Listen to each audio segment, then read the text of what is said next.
Hello students, basics of electrical and electronics engineering की class में आपका स्वागत है।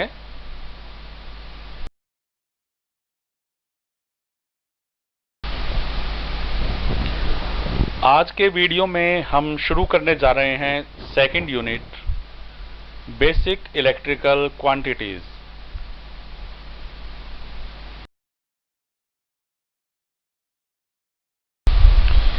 इस चैप्टर में जो टॉपिक्स हम कवर करेंगे वो हैं बेसिक इलेक्ट्रिकल क्वांटिटीज की डेफिनेशन, जैसे voltage, current, electrical energy, electric power और इन क्वांटिटीज की यूनिट्स। इसके अलावा इन क्वांटिटीज को मेजर करने के लिए जो इंस्ट्रूमेंट्स यूज होते हैं वो कौन कौन से हैं, और इन इंस्ट्रूमेंट्स को किसी भी इलेक्ट्रिक सर्किट में किस तरह से हम कनेक्ट करेंगे। तो ये टॉपिक्स रहेंगे इस चैप्टर में।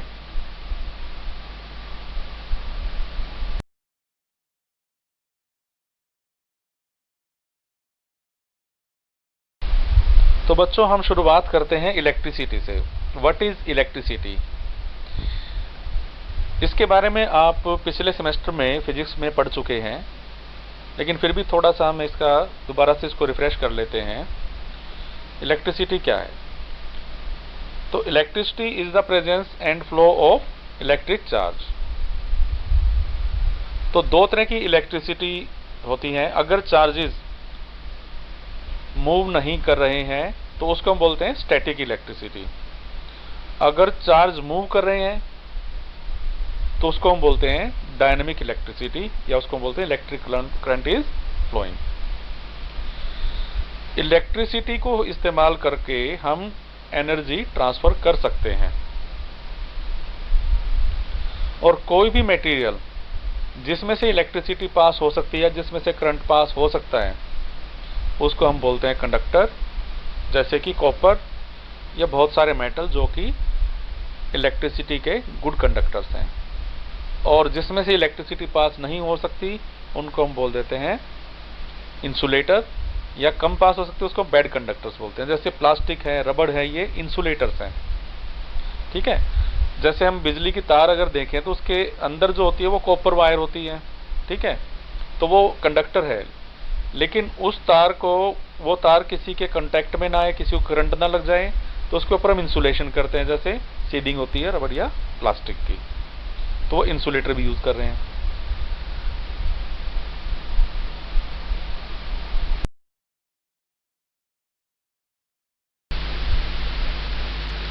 सबसे पहली बेसिक इलेक्ट्रिकल क्वांटिटी जो हम डिस्कस करने जा रहे हैं वो है इलेक्ट्रिक करंट।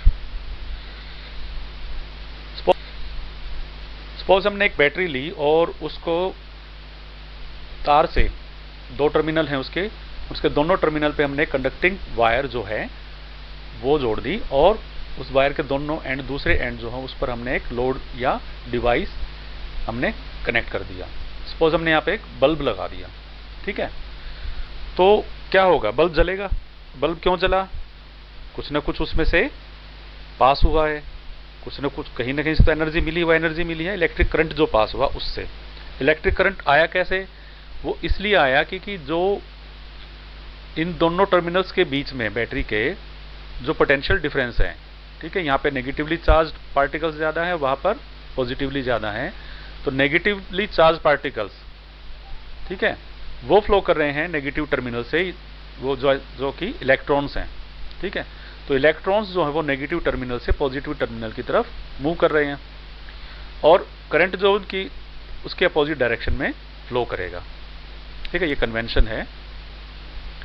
तो क्या है, जो फ्लो ऑफ इलेक्ट्रॉन्स जो हो रहा है, ठीक है, उसी को हम करंट बोलते हैं। ठीक है, जब इलेक्ट्रॉन्स फ्लो कर रहे हैं उनकी एनर्जी से ही ये हमारे को लाइट मिली या बल्ब ग्लो किया। ठीक है, तो इस सर्किट में, इलेक्ट्रिकल सर्किट में आपने देखा ये, तो electrons will flow around and around the circuit as long as the battery is making an electric field inside the wire. This flow of electrons around the circuit is called electric current. ठीक है, और इसकी जो proper जो definition है उसको समझने के लिए आप देखें इस कंडक्टर का हमने एक सेक्शन लिया और उसमें एक हमने एक ये एरिया है क्रॉस सेक्शन एरिया, इस क्रॉस सेक्शन एरिया को अगर हम कंसंट्रेट करें तो जो करंट फ्लो हो रहा है वो इलेक्ट्रॉन्स की मूवमेंट की वजह से हो रहा है। अब इलेक्ट्रॉन्स जो है इस सेक्शन के पास्ट गिवन टाइम में कितने पास कर रहे हैं, जो क्वांटिटी है या नंबर ऑफ इलेक्ट्रॉन्स या number of charge passing through a given sectional area या given point is called electric current.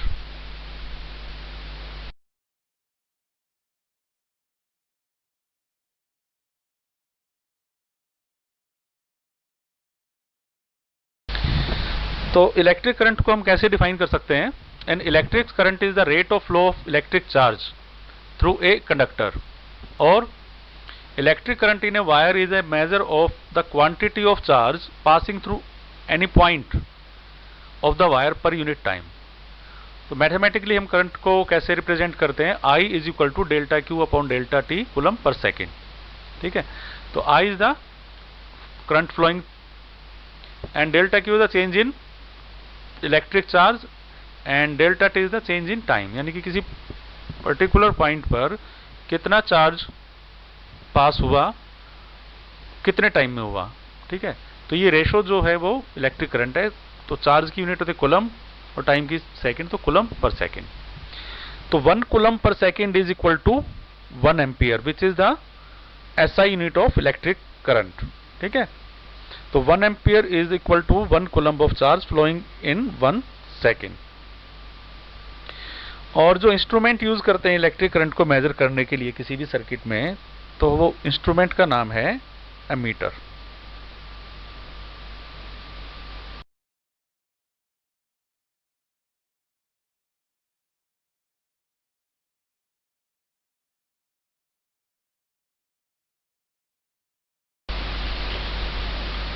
अब हम बात करते हैं वोल्टेज की, दूसरी इलेक्ट्रिकल क्वांटिटी। अब वोल्टेज क्या चीज है? वोल्टेज को हम कई बार इलेक्ट्रिकल पोटेंशियल डिफरेंस या पोटेंशियल डिफरेंस भी बोल देते हैं, और कई जगह पर हम इसको EMF भी बोलेंगे, इलेक्ट्रोमोटिव फोर्स। और पुराने समय में इसको हम टेंशन या इलेक्ट्रिकल प्रेशर भी बोलते थे, ये टर्म भी यूज करते थे।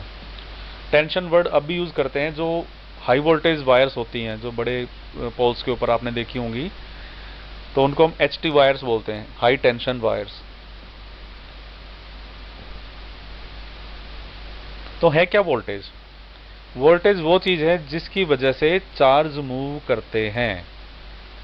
चार्ज मूव करने का मतलब क्या है कि इलेक्ट्रिक करंट फ्लो हो रहा है जिसकी वजह से, वो है वोल्टेज। अब चार्ज को मूव करने के लिए हमें कुछ फोर्स लगाना पड़ता है, वो फोर्स जो है वही वोल्टेज है। ठीक है, it is the push that causes charges to move in a wire और अदर इलेक्ट्रिकल कंडक्टर। अब मूविंग चार्जेस को हम करंट बोलते हैं, तो वोल्टेज की वजह से ही करंट फ्लो कर रहा है। और वोल्टेज को हमेशा ही 2 पॉइंट्स के बीच में मेजर किया जाता है। ठीक है, इसीलिए हम इसको बोलते हैं पोटेंशियल डिफरेंस। डिफरेंस कहां पर होता है? जहां पर 2 चीजों को हम कंपेयर कर रहे हैं।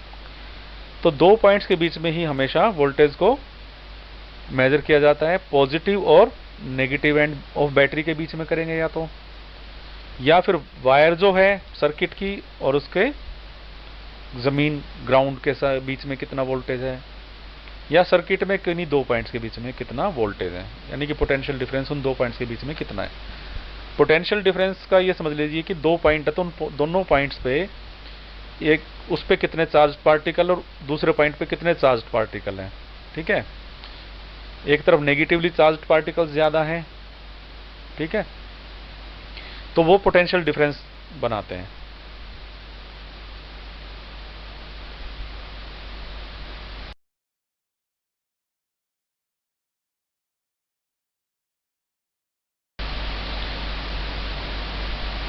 तो वोल्टेज को हम कैसे डिफाइन करेंगे? Voltage can be defined as the amount of work required to move one electric charge, और amount of energy in joules required to move 1 coulomb of charge from one point to other point। यानी कि जितनी energy हमें spend करनी पड़ेगी एक coulomb charge को एक पॉइंट से दूसरे पॉइंट तक मूव करने में, वो कहलाएगी वोल्टेज। ठीक है, इसका फार्मूला क्या होगा, delta EPE upon Q. Delta EPE क्या है, चेंज इन या difference in electric potential energy between two points, दो पॉइंट्स के बीच में जो डिफरेंस है पोटेंशियल का वो, और डिवाइडेड बाय चार्ज। ठीक है, और W अपॉन क्यू यानी कि amount of work required to move one charge and divided by charge. तो ये हो जाएगा रेट जूल पर कूलम, इसकी जो यूनिट बनेगी जूल पर कूलम।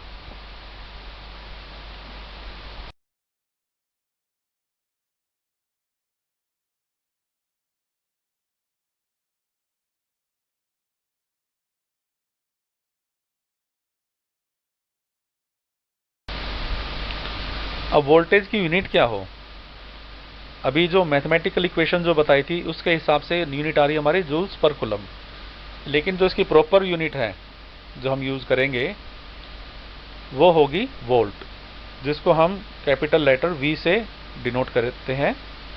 और जो वोल्ट जो यूनिट जो आई है वो इटालियन साइंटिस्ट, फिजिसिस्ट, केमिस्ट अलेसैंड्रो वोल्टा के सम्मान में दी गई है। उन्होंने ही इलेक्ट्रिक बैटरी का आविष्कार किया था, तो उनके नाम से ये वोल्ट यूनिट बनाई गई है। तो 1 वोल्ट को अगर डिफाइन करना चाहे तो वो क्या है, 1 volt is defined as the potential difference between two points of a conductor when an electric current of 1 ampere dissipates 1 watt of power between those two points. कहने का मतलब ये है कि कोई इलेक्ट्रिक सर्किट है, अगर वो 1 वाट पावर प्रोड्यूस कर रहा है 1 एम्पियर करंट से, इसका मतलब है कि उसके जो सप्लाई दी हमने वो 1 वोल्ट की सप्लाई उसको दी है, या उसका जो पोटेंशियल डिफरेंस हमने रखा है वो 1 वोल्ट का रखा है। या दूसरे तरीके से कहें, when 1 coulomb of electricity has 1 joule of energy it will have 1 volt of electric potential. ठीक है, कई बार बच्चे कंफ्यूज हो जाते हैं कि वोल्ट और वोल्टेज एक ही चीज़ है, लेकिन दोनों ये अलग अलग चीज़ हैं। Voltage is the thing we measure and the volt is the unit of measure for voltage. Voltage quantity है और उस क्वांटिटी को मेजर करने के लिए वोल्ट उसकी यूनिट है। जैसे लेंथ एक क्वांटिटी है और लेंथ को मेजर करने के लिए हम यूनिट यूज़ करते हैं सेंटीमीटर या मिलीमीटर, इसी तरह से वोल्टेज एक क्वांटिटी है और वोल्ट उसकी मेजर करने की यूनिट है। और वोल्टेज को मेजर करने के लिए जो इंस्ट्रूमेंट यूज होता है वो होता है वोल्ट मीटर।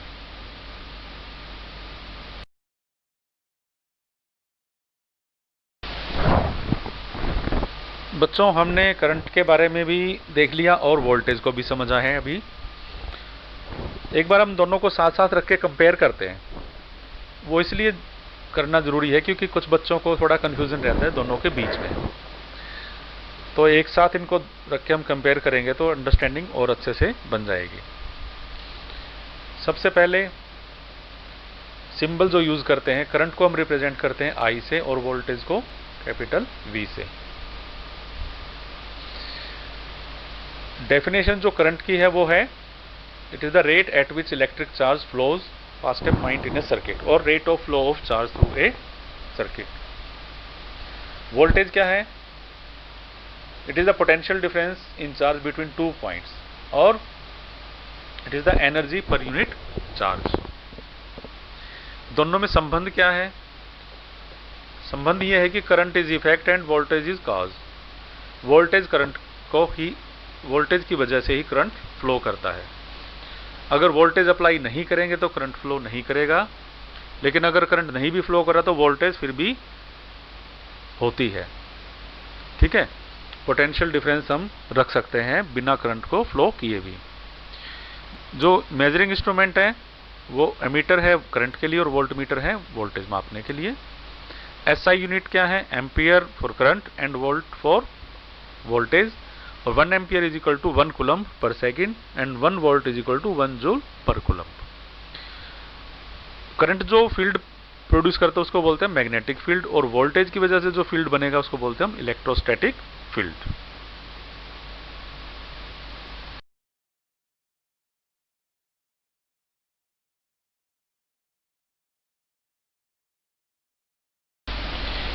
तो बच्चों अब बात करते हैं हम इलेक्ट्रिकल एनर्जी की। इलेक्ट्रिकल एनर्जी की बात करें उससे पहले आपको ये ध्यान रहना चाहिए कि एनर्जी क्या होती है।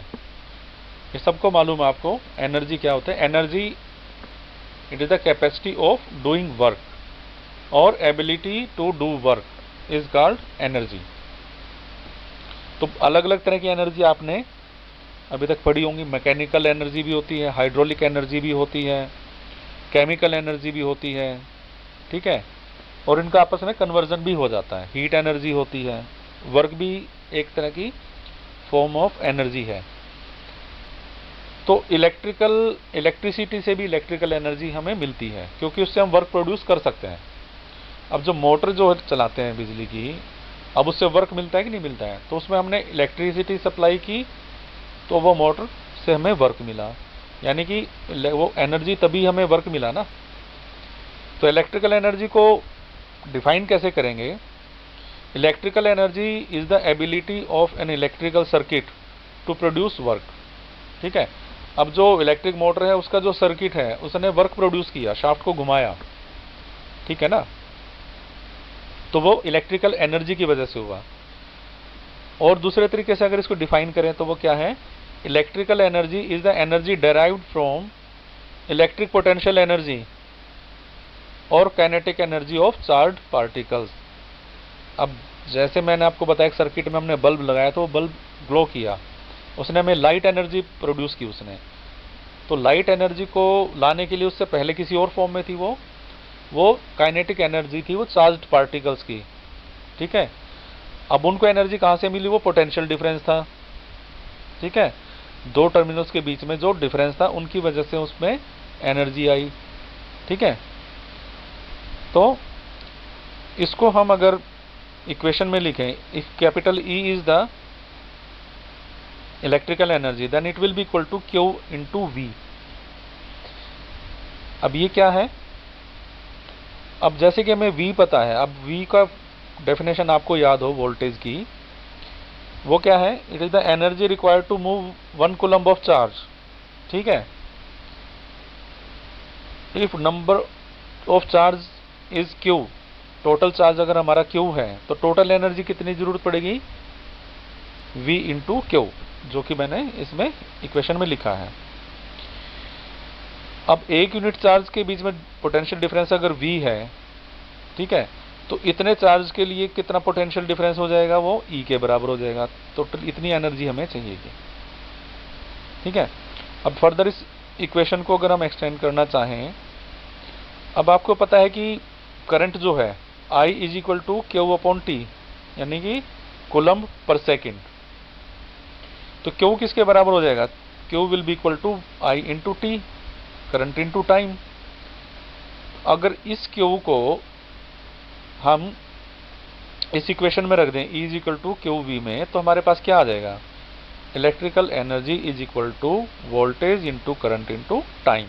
तो ये हमारे पास फार्मूला बन जाता है, ठीक है। तो इलेक्ट्रिकल एनर्जी को हम क्रिएट भी कर सकते हैं बैटरी से या जनरेटर से, और उसको स्टोर भी करते हैं, जैसे सेल हो गए या बैटरी हो गई। तो electrical energy can either be created और स्टोर्ड।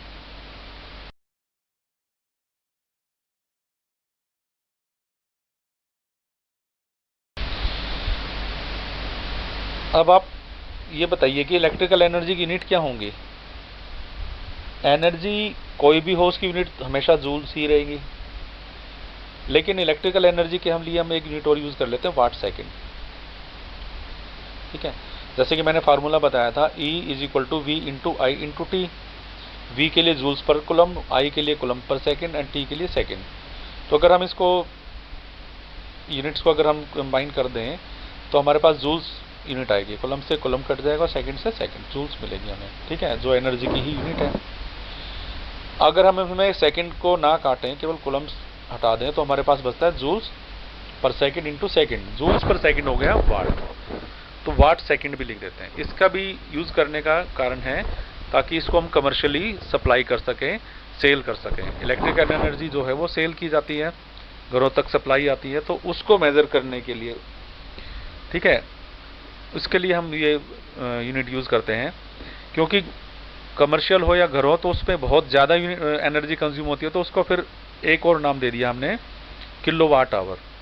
ठीक है, तो 1000 वाट पे 1 किलो वाट बन जाएगा। तो हमारा जो एनर्जी मीटर है वो किलो वाट आवर में ही रीडिंग लेता है, उसकी यूनिट जो है किलो वाट आवर है।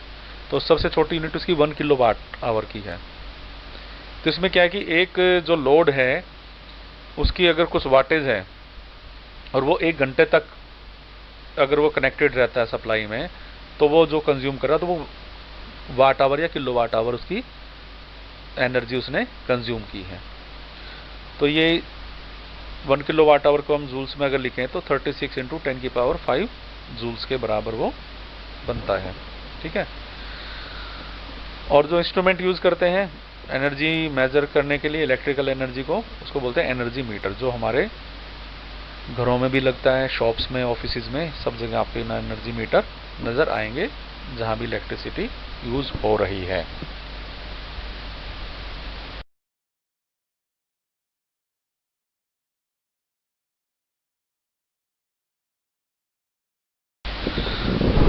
अब हमने इलेक्ट्रिकल एनर्जी की बात की तो इलेक्ट्रिक पावर की भी बात कर लेते हैं। ये भी इलेक्ट्रिकल क्वांटिटी है, और पावर तो आप सभी को पता भी होगा, पहले भी पढ़ा होगा। पावर क्या होती है? रेट ऑफ डूइंग वर्क और रेट ऑफ एनर्जी ट्रांसफर। ठीक है, तो इलेक्ट्रिकल पावर को हम कैसे डिफाइन करेंगे? Electric power is the rate at which electric energy is being used, stored और ट्रांसफर्ड। किसी भी फॉर्म में हो तो पर यूनिट टाइम वो कितना हो रहा है इलेक्ट्रिक एनर्जी, उसको हम बोलते हैं इलेक्ट्रिक पावर।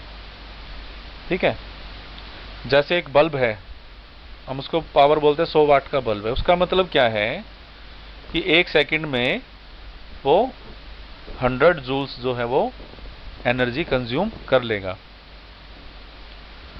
और इसी तरह से बैटरी की भी पावर होती है, कितने पावर की वाटेज की बैटरी है, कितने वाट की है, कि उसमें हम पर यूनिट टाइम कितनी एनर्जी स्टोर कर सकते हैं। ठीक है, इसी तरह से पावर सप्लाई होती है, इसका मतलब क्या है कि पर यूनिट टाइम कितनी एनर्जी हम सप्लाई कर रहे हैं। ठीक है, यूज्ड, स्टोर्ड और ट्रांसफर्ड। और दूसरे शब्दों में हम क्या कह सकते हैं? इट इज द वर्क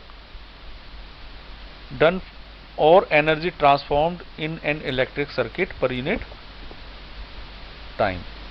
किसी इलेक्ट्रिक सर्किट में 1 सेकंड में कितना काम हुआ या कितनी एनर्जी ट्रांसफॉर्मेशन हुई, तो उसको बोल देते हैं हम इलेक्ट्रिक पावर। जैसे मोटर होती है, उसकी भी वाटेज होती है, कितने वाट की मोटर है, इसका मतलब क्या है? उसकी वाट से मतलब ये है कि वो 1 सेकंड में इतना वर्क कर देगी या इतना एनर्जी को ट्रांसफॉर्म कर देगी, इलेक्ट्रिकल से मैकेनिकल में इतनी एनर्जी ट्रांसफर वो ट्रांसफॉर्मेशन कर देगी। और सिंपली अगर हम बोलें तो it is a measure of how much electrical energy is used in A span of time. और इसको अगर मैथमेटिकली देखें तो इलेक्ट्रिक पावर किसके बराबर है? Electric energy divided by time, यानी कि energy per unit time. Energy को लिख सकते हैं VIT और टाइम को T। तो क्या हो जाएगा? ये VIT की यूनिट थी हमारी जूल्स और T की सेकंड, तो जूल्स पर सेकंड क्या हो जाएगा? वाट्स।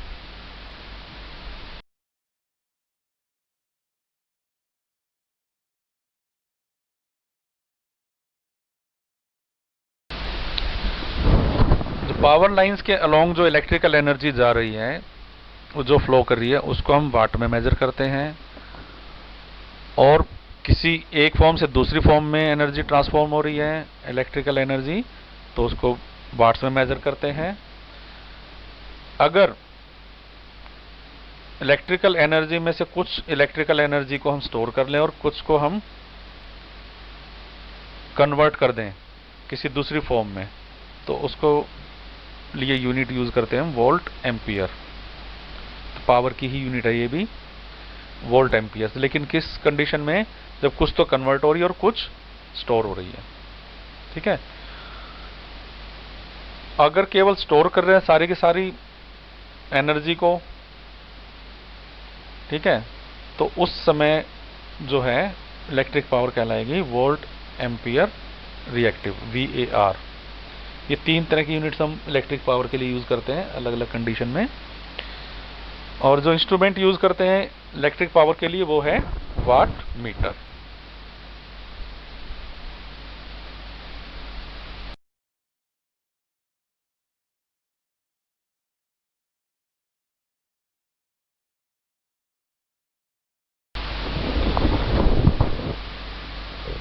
तो बच्चों, आज के वीडियो में इतना ही। आज हमने बेसिक इलेक्ट्रिकल क्वांटिटीज़ हैं उनकी डेफिनेशन समझी हैं, उनकी यूनिट्स क्या है वो देखा, उनका मैथमेटिकल फार्मूला क्या है, उनका आपस में रिलेशन क्या है वो हमने देखा है। और इसी चैप्टर की जो नेक्स्ट वीडियो होगी उसमें हम डिस्कस करेंगे जो इंस्ट्रूमेंट्स हैं इन सब इलेक्ट्रिकल क्वांटिटीज़ को मेज़र करने के लिए, उनके बारे में, और उनके जो कनेक्शन है सर्किट्स में वो कैसे बनेंगे वो हम नेक्स्ट वीडियो में डिस्कस करेंगे। तो तब तक के लिए गुड बाय, टेक केयर।